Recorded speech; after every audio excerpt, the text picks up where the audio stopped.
Sanju V Samson KCA കാരണം കാണിക്കൽ notice നൽകും. സഞ്ജുവിന്റെ മോശമായ പെരുമാറ്റത്തെ തുടർന്നാണ് നോട്ടീസ്. സഞ്ജുവിന്റെ പിതാവ് KCA ഭാരവാഹിയോട് മോശമായി സംസാരിച്ചുവെന്നും പരാതിയുണ്ട്. മോശം പെരുമാറ്റത്തിന് സഞ്ജു വി സാംസണെതിരെ നടപടിയെടുക്കാനുള്ള ധാരണ കേരള ക്രിക്കറ്റ് അസോസിയേഷൻ തലപ്പത്തുണ്ടായതായാണ് സൂചന. ആദ്യപടിയായി സഞ്ജുവിന് കാരണം കാണിക്കൽ നോട്ടീസ് നൽകും. ആന്ധ്രയുമായി കഴിഞ്ഞ ദിവസം നടന്ന രഞ്ജി ട്രോഫി മത്സരത്തിൽ 0-ന് പുറത്തായതിനു ശേഷം ബാറ്റടിച്ചു തകർത്തു. പിന്നീട് മണിക്കൂറുകൾക്ക് ശേഷവും ഡ്രസ്സിംഗ് റൂമിലെത്തിയില്ല.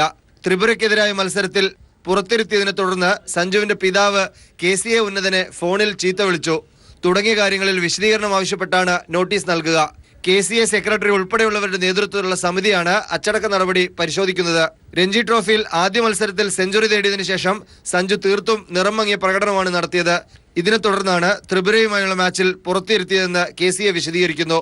അതേസമയം സഞ്ജുവിനെതിരെ KCA തലപ്പത്ത് ആസൂത്രിത നീക്കം നടക്കുന്നതായും ആരോപണം ഉയരുന്നുണ്ട്. News bureau, Thiruvananthapuram.